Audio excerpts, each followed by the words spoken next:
daily climate change footprint in our oceans. You just mentioned that you can from the corals. This can be to measure the what happened in the past. Also ocean sediments, ice core. Okay, let's continue on the ocean acidification. So other than ocean acidification, what else are happening to our oceans? I think that's the. Then you have the floor. So ocean acidification. So the answers are four. One is ocean acidification. What are the other three? Global warming. Yeah. And then sea level rise. Yes. And then less oxygen and more CO2. You're right. Yay! Congratulations! And one more quiz for our audience. Yes. So what are the three? We have the mic. Oh. The eccentricity, obliquity, and precession. Exactly. Yay! To our winners, please join us here for prize session.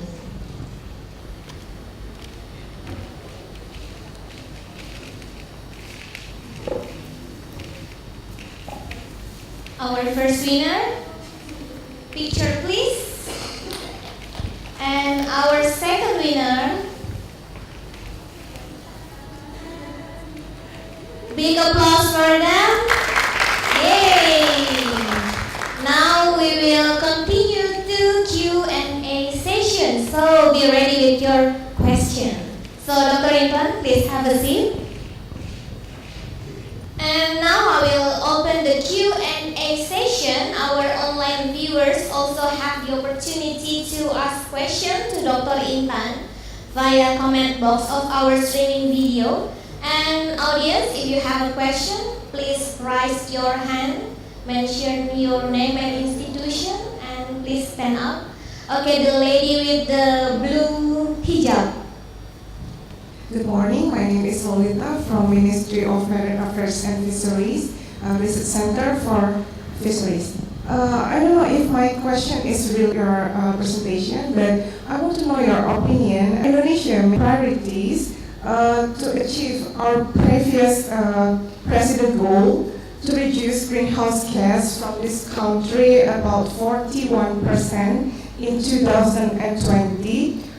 Especially related to acidifying of the ocean. What the main priorities of Indonesia to be taken care of? Okay, maybe that's my question. Thank you. So that's actually really nice. So in terms of climate change, there are actually two things that we look at. One is adaptations.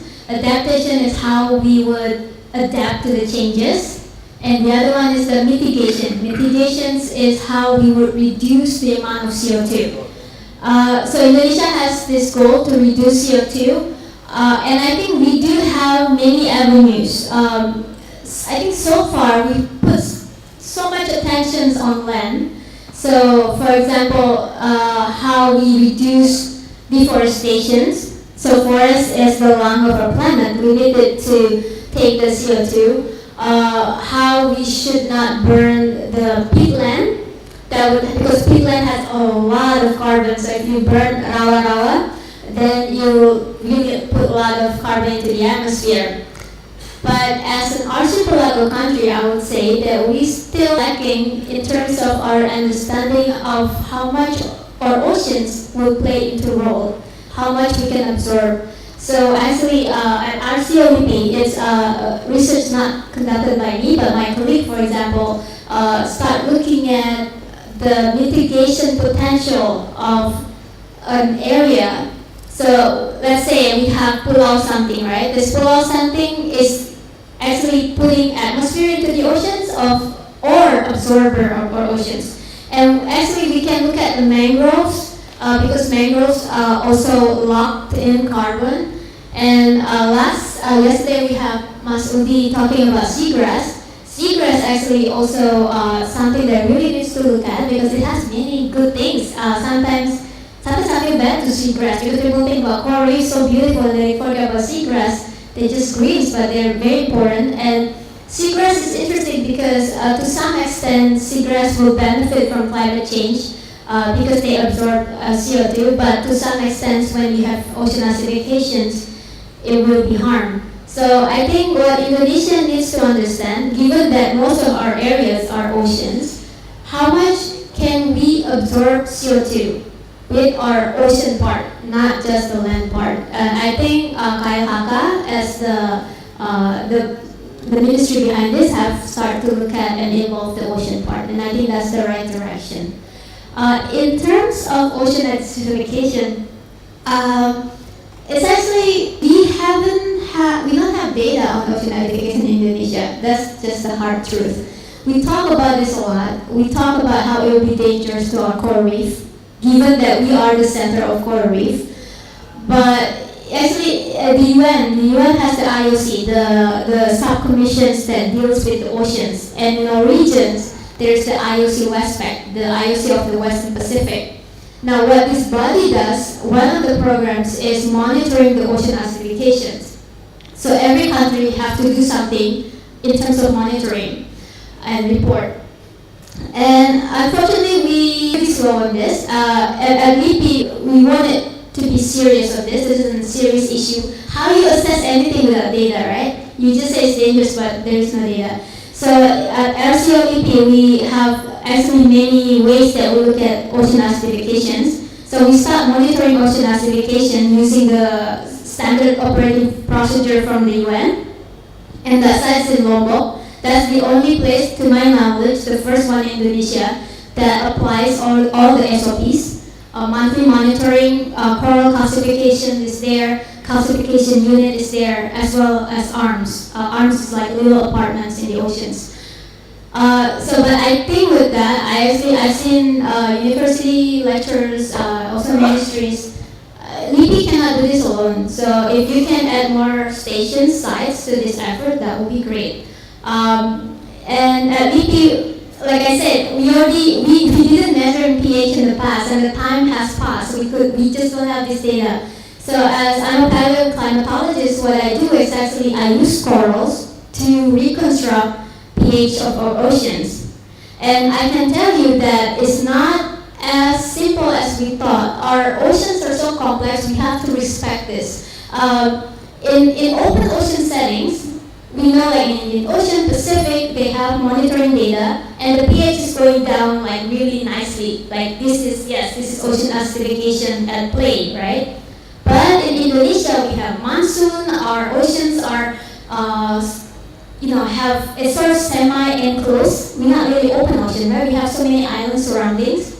So what I see in my data is that even natural cycle of pH in Indonesia is very high.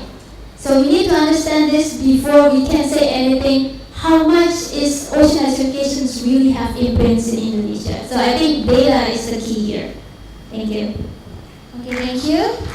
What an excellent answer. So until now, we still don't have an online question. So I will open another question from our audience.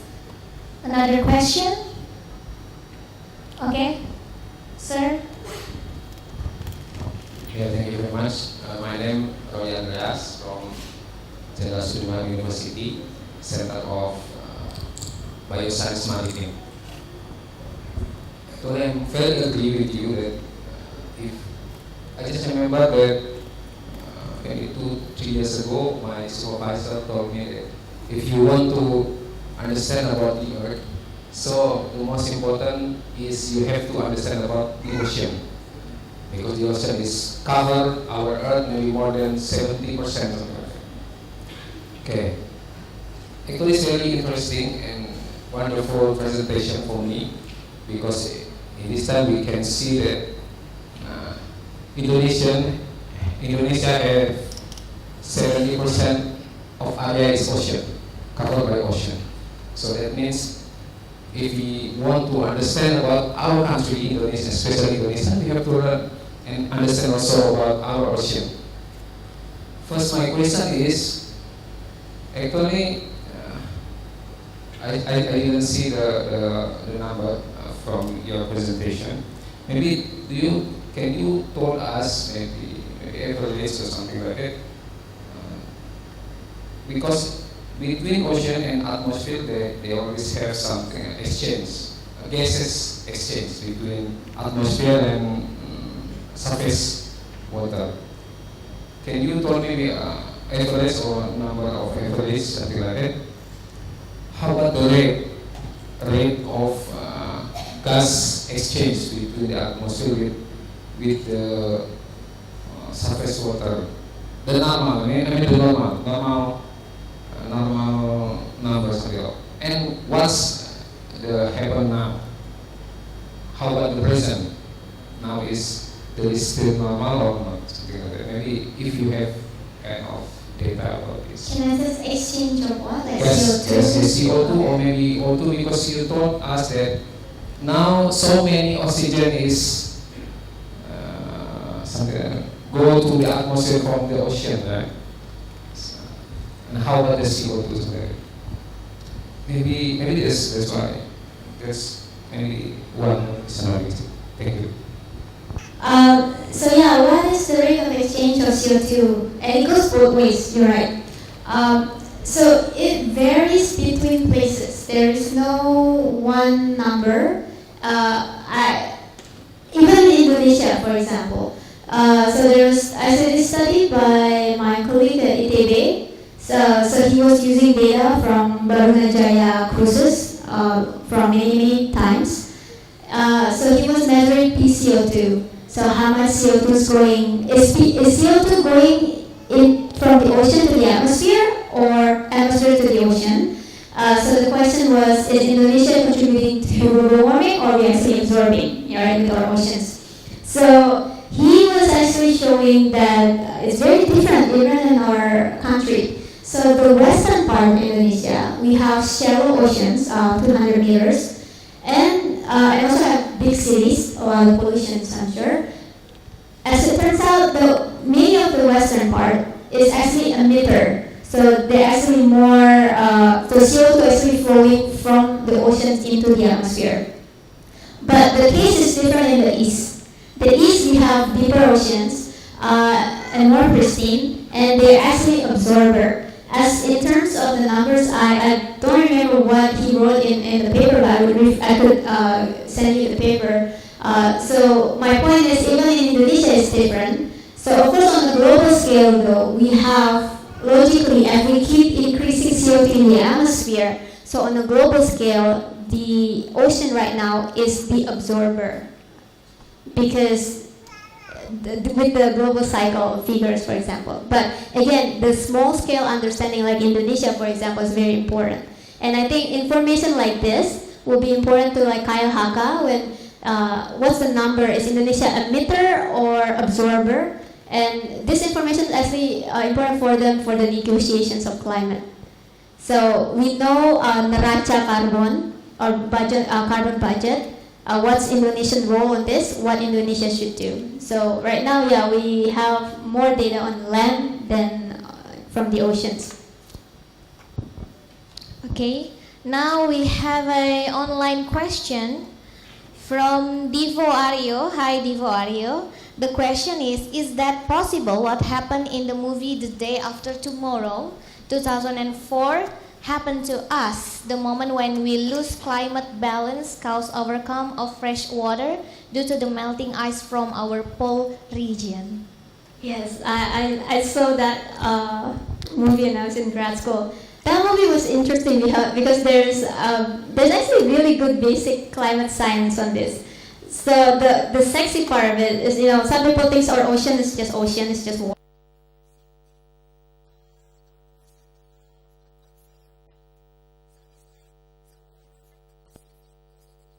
Indian Oceans actually, then it goes to the Atlantic, and then they get colder, and then they sunk into the bottom of the North Atlantic. So it's like a conveyor belt that connects to the ocean. So there's no Pacific, Indian, Atlantic Ocean. It's one big oceans that are connected.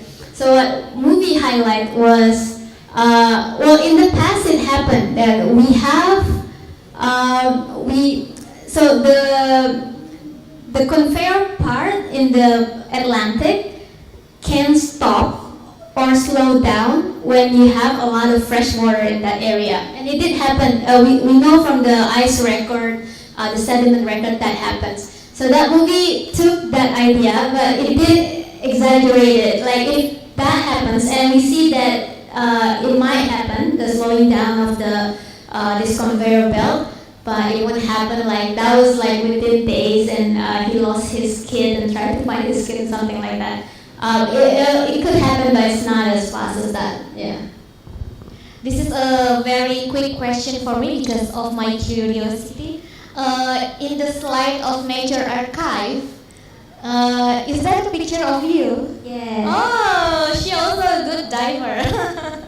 And we have another question from audience. Okay, the lady with the black shirt.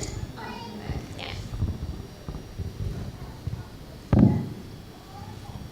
Okay, thank you so much. My name is Sarah from Ekonusa.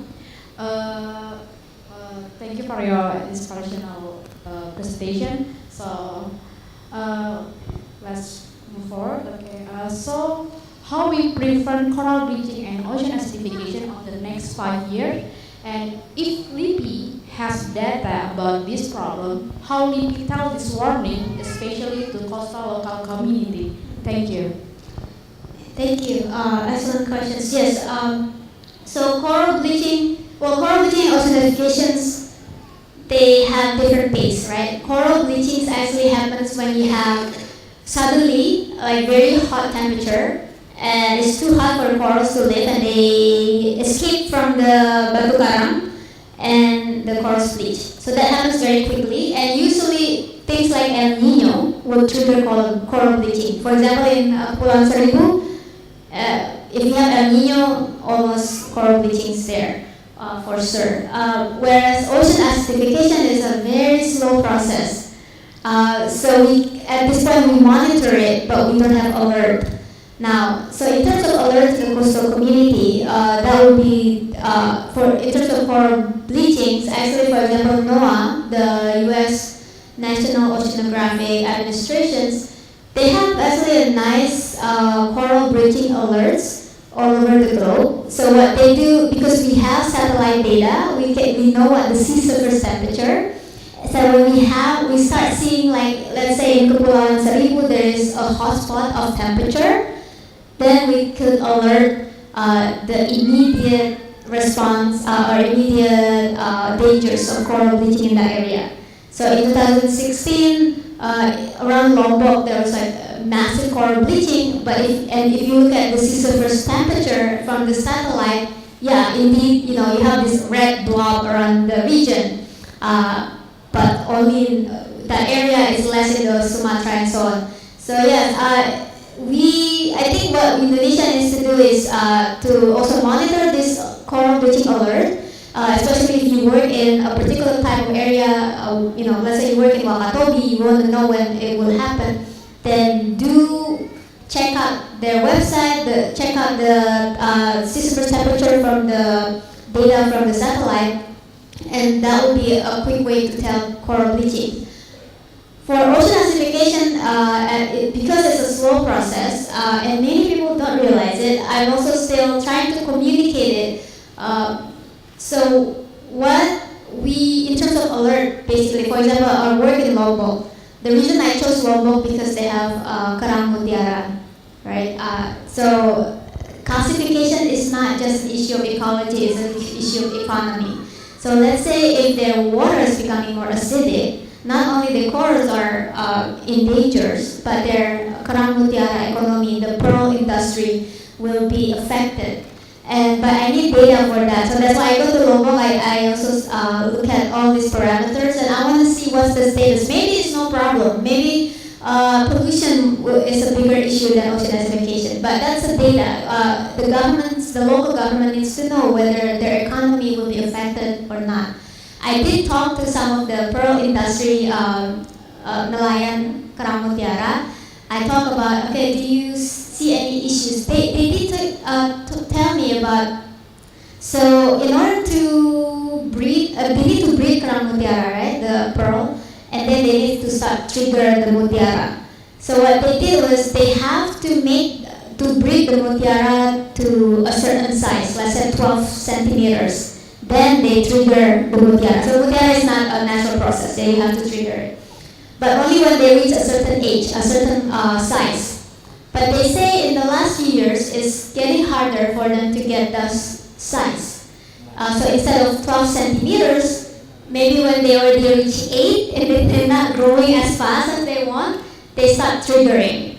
But I did ask them, so do you know what's caused this? Have you heard about ocean acidifications? Well, of course, then I realized there's also the issue of pollutions there. So I think something like that, just to connect what happens in the field, and this could be a sign of ocean acidification or not, is something that LIPI as a research institute needs to understand. Yeah, it's still ongoing though. I don't have data yet from Lombok. Thank you. Okay, thank you, Dr. Intan, for your explanation. Now we have an online question from Lutfia Aziza. It's really interested to collect the historical data from the coral, but what type of coral that could give us such complete information? And if the coral are already bleached, can it still give the info? Alright, so the type of the corals that you can use different corals, but for the sake of getting as long as possible, so there's branching corals, right? There's a massive one. The branching corals is difficult because they're very short-lived. So even if you sample that, you only get 10 years, which is not much in terms of climate. So what I look is the massive one, like Porites. So Porites is like the big kind of mound, and they can live to 200 years, 300 years. So they're perfect. I use Porites because it's easy to find. It's one of them, you find Porites everywhere in the Indo-Pacific, so it's easier to find. And also it's easier to work in the lab. But other types like Diploria, Diploastria, you can use them. Some are harder to drill. I think Diploastria, it takes more energy to drill. You can use them. It's more difficult to interpret in the lab. I remember, I went to a field work in Kuwait once. I don't know what.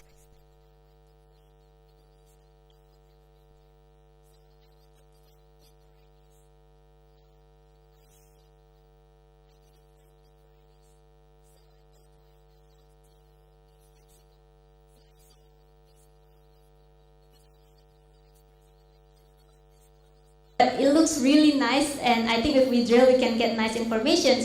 So I just drilled that coral because it's nice shape, and then later in the lab, I asked the coral scientist, okay, what is this coral? So yeah, you can be flexible. It's hard to get bigger and nicer corals these days, actually. If they bleach, they give an info. So if they bleach, sometimes they bleach kind of like dying, but sometimes they're really dead. You see that in the signals, you see that in the calcifications, you see that in the density, so the physical parameters, you see it in the geochemical. Actually, one of my study sites in the Central Pacific, when El Nino hits 97, it was just, you can see the geochemical data just drops. So actually for coral scientists, this could be something interesting. You can actually use geochemistry to see changes in bleaching. You can study with isotopes to look at, now I'm going to go technical, autotrophy versus heterotrophy, stuff like that. Yes. Okay, another question? Okay, lady with the black hijab. Assalamualaikum warahmatullahi wabarakatuh. My name is Putri. I'm from Ocean Consultant. Actually, I have a lot of questions, but some people already in intersection with my questions. But basically, I want to know. I know that data is really important in research, but how quick your research result affect the government policies, and how much of people, how much people can access the results of the research, like industries and students, because as you say, that we cannot do anything without the data. So yes, that's enough for me. Assalamualaikum warahmatullahi wabarakatuh. How quick can scientists provide this data? For my field, personally, it's a very data-driven. Usually, it will take 2 years from the sampling to the publication, to even 3 years until the scientific publication is out. Some other works, maybe the modeling community is faster in terms of the rate of publishing. So realizing this, like you say, so you have to be creative in terms of communicating. You don't have to wait, I don't have to wait 3 years. I don't want to wait 3 years until I can communicate. So for example, with the projects, I always try to make videos. So I want, even sometimes when we have results, non-scientists may not understand it. They don't want the technical part, right? They just want the surface part, and I think that's important. So I think, so scientists, we have to be creative in terms of scientific disseminations. So such as the issue. For example, starting with the issue itself. If you make videos of the issue of what you do and what people should start being aware, you can do that in your first year of projects, right? So I try to do that, and I think thank you for events like this. I can also communicate even the data is ongoing, and then you have the data. Scientific publication is a difficult process. You get rejected and whatnot, right? But it's a good thing because you really sharpen your analysis. But it takes, for example, 3 years. Then what? Then you communicate to local government, national government, if they hear. Now, for the climate in particular, there's also the IPCC. The IPCC is basically a bunch of scientists from all around the world get together.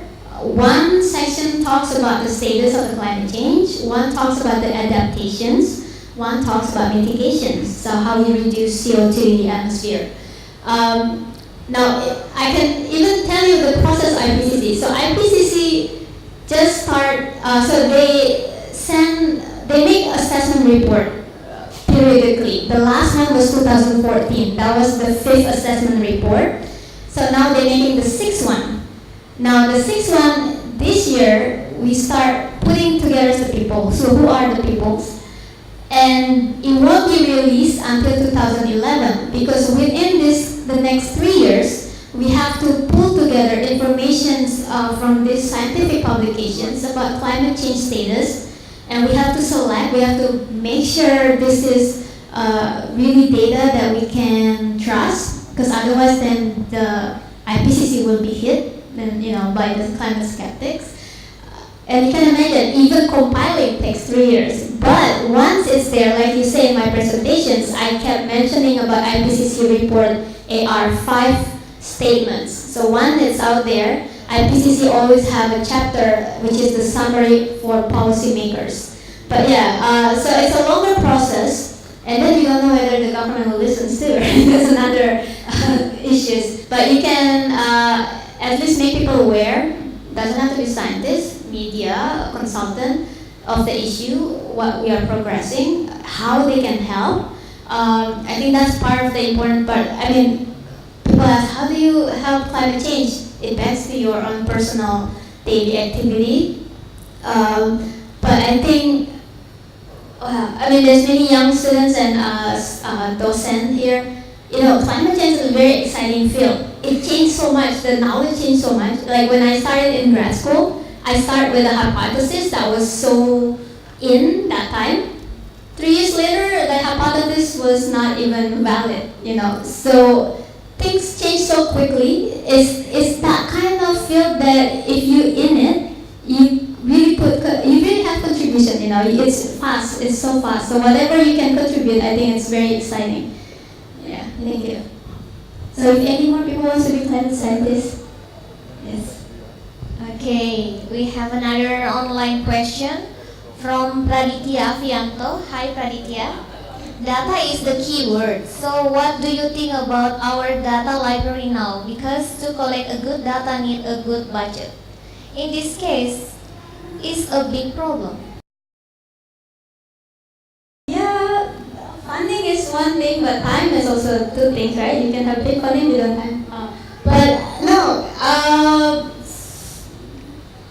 we're talking about good budget. So I think one thing about scientists, we also collaborate. So for example, in paleoclimate, let's say I study one area, but only one area. So what does it mean for the whole world? So what we do is actually we have a portal, and just for paleoclimate, we actually have an online. It's organized under NOAA, where let's say when I submit my paper, it gets accepted. The data is put in that portal. So anyone, educators can download this data. So that's our way to put together our data. And usually we also try to have a synthesis of all this data. So there is place we can put the data, and there is place where people can play around the data. So the data library is not just in Indonesia, I think, because it's also too small, but it has to be. That's why the website is like for all over the globe. Yeah. Did I answer the question to collect the data? Yeah, you need good budget for sure. Well, if I talk about budget, of course, Indonesia needs more research budget, but also need more human resource. We need more younger students get into earth science. I don't know why. I was actually very disappointed when I was in high school. We had this big El Nino, right? I mean, it was so devastated. Came at the wrong time. It was '97 when we had the economic crisis. I mean, I was in this good high school, but I never heard of El Nino. Like, how silly is that? You know, they make us study so hard with physics, formulas, and stuff, but not realizing what is really happening. So the first time I heard El Nino, I don't know if you're like at the same age as me. There was a McDonald's commercial. Was it like the DJ from MTV?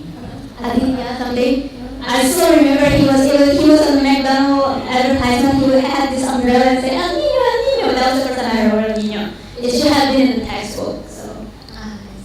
So speaking about data, I would like would you like you to share your experience about how you collect the data from the ocean? How difficult is it? Yeah, that's the fun part of being scientist. You kind of have this different personality. So here, I'm like dressing up, but then with my issues too. But in the field, it's like you have to be bolang, maksudnya bocah petualangan. So when we go to the field, because we want to get places as far as possible for any of you, human. So because we want to have a place where the corals will be recording climate, not pollution, not other things. So places like Natuna, this year we're going to like Maluku Park. So further places. So then you have to fly one place, second place, and then you in Natuna or even then we took the boat for 7 hours. So and then you have to be prepared. So when we in the field, drilling corals takes a lot of air. So the fuel to drill was actually compressed air, like the one that we breathe when we dive. So when we go to field, we have 25 tanks with compressors in our fisherman boat. And then we just worked for 2 weeks, and every day we would dive only twice, but each dive we will be in the water for 2.5 hours. So I feel bad for people waiting for us on the boat, because I mean, we were so focusing, working, diving for 2.5 hours. They can eat, they can do whatever on the boat, and then we will just go out on the surface after 2.5 hours. Then we have lunch, and then coffee, and then we go back working for another 2.5 hours. And after 14 days, we go home all unrecognizable. Big appreciate to all our oceanographer here, because it's a really big thing for all our friends from Research Center for Oceanography. It's really different because I am a social scientist. How we collect data, we only go to our informant and doing FGD and etc. But they leave their family back at their home for the Indonesia. Can you imagine that? This is really big thing for me, in my opinion. So, do you still have any question? Okay, madam.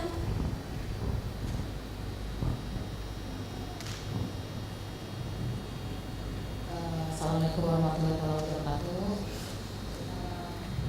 Thank you for the opportunity. Your presentation very interesting. Yeah? So maybe after this session, I would like to discuss with you personally. Yeah? But for my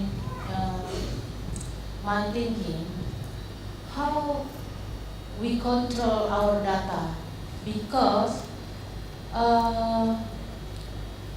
when you collect the data and you have a portal, and if not wrong, the portal under the NOAA, and I know NOAA that they're from United States. So how we control for the security data, because data very important, data very expensive, need a lot of budget for collect the data. But sometimes we don't care about the data, quote to quote, don't care about the data. So when we have collect the data, we, for my understanding, we have control our data. If we have lot of data, that's the big data, the big data. From that we can analyze and can make decision for government. That's, I think that's very, very important. So even though for this time we have to collaborate with all the countries, something like that. But most important for us to be careful, to control our data, to make security for our data. Maybe like me, because I'm not what's name? Sometimes I'm very free, share information, data, etc. But if someone have knowledge, high knowledge about to compile the data, that can be can be make the other. So I only would like to know how we control our data for the security. Data have the open source, but we cannot, all the data can open source. Thank you very much.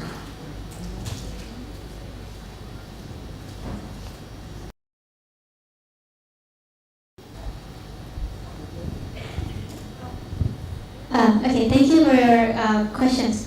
Yeah, data is knowledge, knowledge is power, right?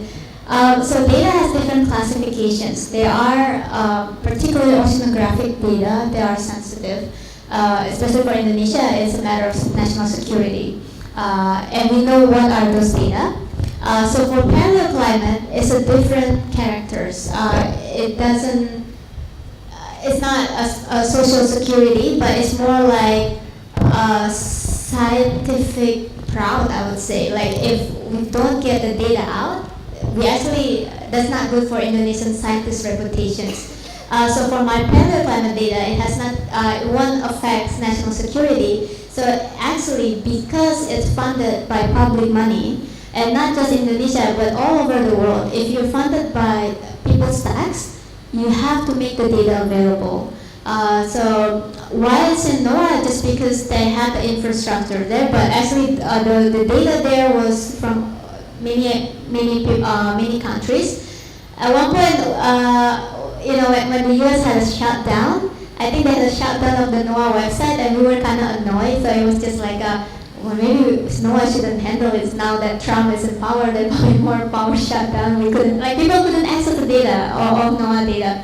So maybe France would have take over. I don't know.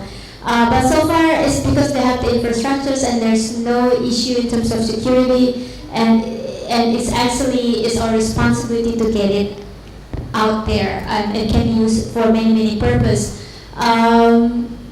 Yeah, so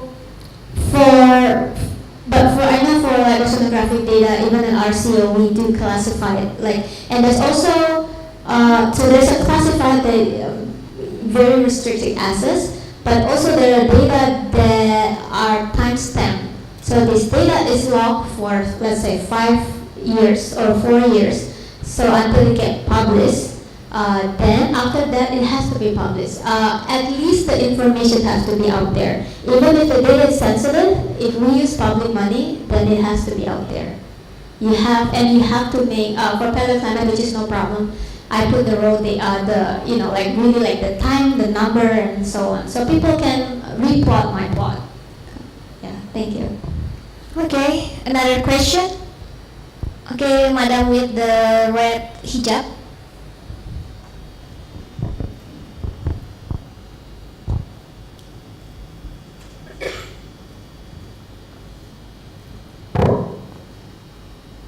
Thank you for the opportunity for me. Assalamualaikum warahmatullahi wabarakatuh. My name is Salma from Pajajaran University.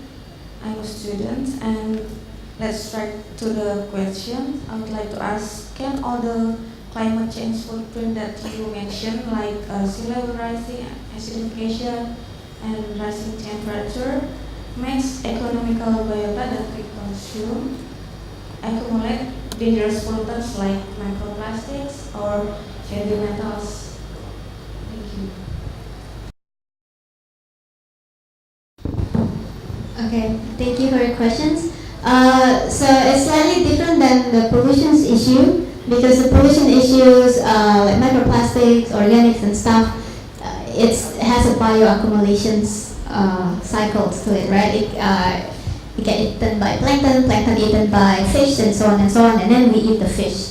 In terms of ocean acidifications, I think it's more a food security issue in the long terms.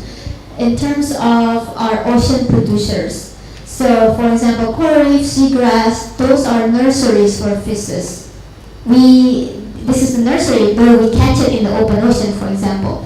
But if those nurseries are being endangered by ocean acidification issues, the corals cannot be building its blocks as they used to be. That's the logical of thinking. But in terms of the acidity, does not bioaccumulate in our study. Although, for example, you can take places maybe like Kepulauan Seribu, for example, or any more polluted area. The pH in those areas are lower, not necessarily because of ocean acidifications, but because of pollutions.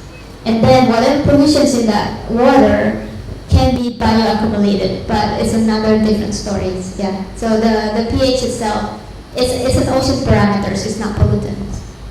Oh, there's a follow-up question. Did I answer your question? Yeah, you have the mic again. I would like to comment your answer. Yeah. How about the rising temperature or another abiotic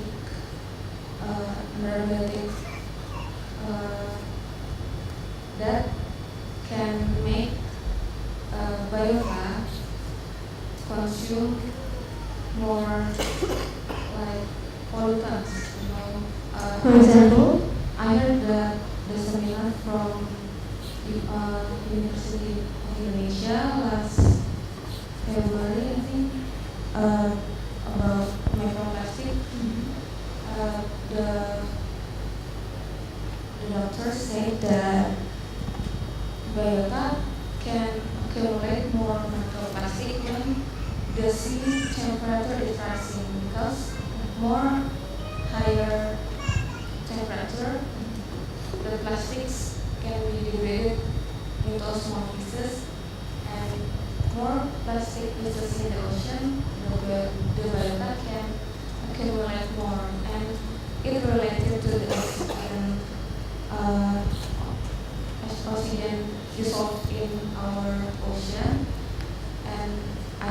that if the biota need more oxygen, respi- the respiratory system will need more like breathing, right?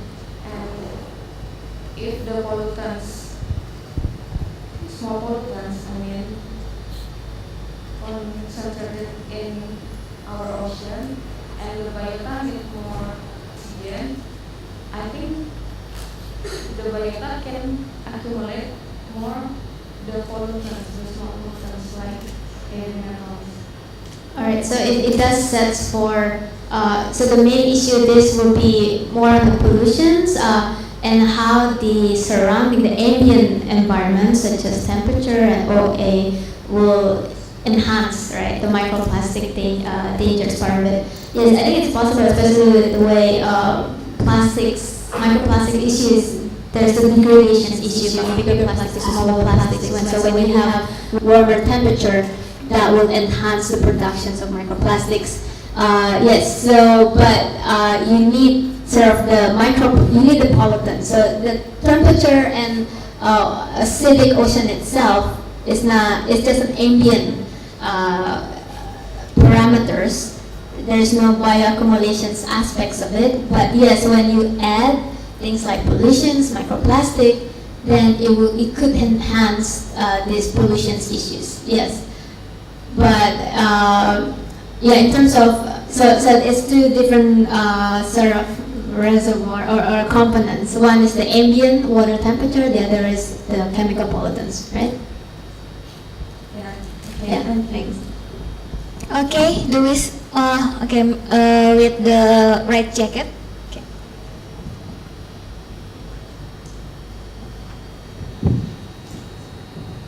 Okay, thank you very much. This is one more kind of question or just like this maybe. Actually, there is some institute in our country doing this kind of research. But I think one of the leader for the oceanography is LIPI, right? One of the leader. I think one of the leader for the oceanography research is, I think, is LIPI. So, but the problem is, for example, in my university, or maybe in almost university, we have a problem with the budget, and second one is also the facility. It's because maybe limited budget, but we have to share this budget for many kind of research, not only oceanography. So, in my opinion, it is possible maybe if we make kind of consortium or maybe something like collaboration between, for example, for in my maybe like LIPI, BPPT, university, and maybe also ministry, something like that. Because in my, it's very truly hard for me to get kind of data for oceanography data from Indonesia. Very hard for me. It's very difficult for me to find data about the oceanography in Indonesia. Even I'm working for the government, I'm working for university. For example, in the previous time, I also joined with the JPGU, Japan Geoscience Union. Between us, we can share many data, and this is very important to improve our research. Other is AUGS, Asia Oceania Geoscience Union Society. Also very easy for us to share so many data between us. For Indonesia, I think it's still very difficult to find this ocean, especially for oceanography data. It is possible or not? Because in university, the real condition is very difficult to get budget, grant, something like that for oceanography. Just like what I did, since maybe 1 year ago, I started to quit to research for the oceanography research because very limit budget. So I changed my research topic to the kind of material science because of this problem. So I just hope that maybe LIPI, one of the leader for this research, can make kind of consortium or something like that, so we can do this research together, especially in university. The university has so many ideas, but we don't have facility and budget, something like that. Okay, thank you very much. Maybe this. Thank you for sharing. Budgets is issues everywhere, even in developed countries. U.S. budgets is getting lower and lower, and sometimes you have other countries that have more budgets. But there's a certain amount of budget that we have to have, and facilities. In terms of facilities, talking about budget, I think, I know everywhere in Indonesia budget is tight. LIPI is also tight. But I don't know, I never worked in a university in Indonesia, but the one that I observed in LIPI is we focus on roadmap. So if you have budget is every year, but then you have a 5 years plan as an institute. So your institute wants to accomplish this and this in 5 years, and within those 5 years you have to do this every year. So the way I see it, the implication is that we really have to stick with our roadmap. So even at limited budget, those programs needs to be working even at what level. So I think having multi-years commitment for the institutes really helps in this atmosphere of budget in Indonesia. But again, I don't know what's the university, but I've heard these stories a lot. In terms of facilities, even in LIPI, of course, we're not perfect in terms of facilities. We still have many lackings, to be honest. I even heard actually in some universities have equipments that we try to get, for example, at LIPI. Those stories I heard, but even, when I came to Indonesia, even now, I don't really have facilities in Indonesia, but I use my connections abroad.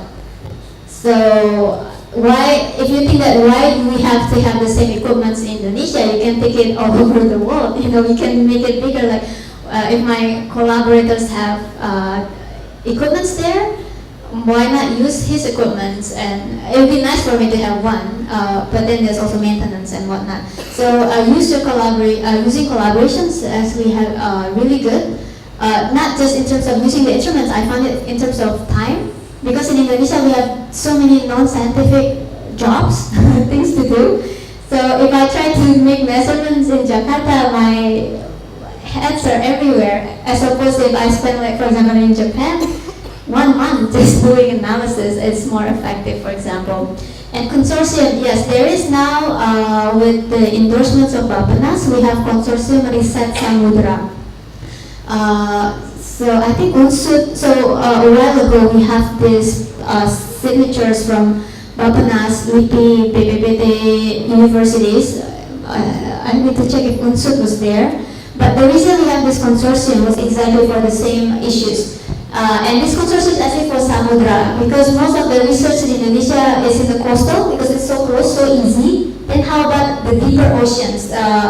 So then you need research vessel, for example. So the aim of this research consortium was actually also not only budget, to share facilities. So for example, at LIPI, when we do cruise, the cruise is not just full of LIPI scientists. We invite scientists from all over Indonesia, so that we can use our national research vessels for work. But then, you have to come up with proposals and have to make sense in terms of a bigger goal.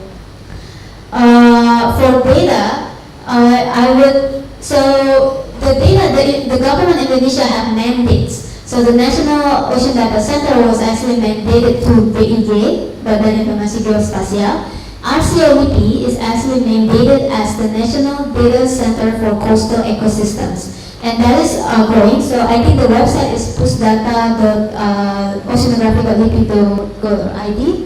So do check it out, because in that website we have our data on the status of coral reef because our mandate was actually coastal, right? So we focus on coral reef, lamun, seagrass, and mangrove. But because we have Barunajaya that takes oceanographic data, in one of the selections, you can actually inform people what data we have. But we cannot sometimes put the raw data because of national security issues. But for Indonesia, everyone's welcome, right? I mean, so basically, if you're interested in those data, do contact us, and then we can collaborate on using those data. So right now, our job is to put the metadata, the information, what's there, so people can use. Okay, thank you. Okay, I don't think we don't have more time left for our first session. Give a big applause to Dr. Intan.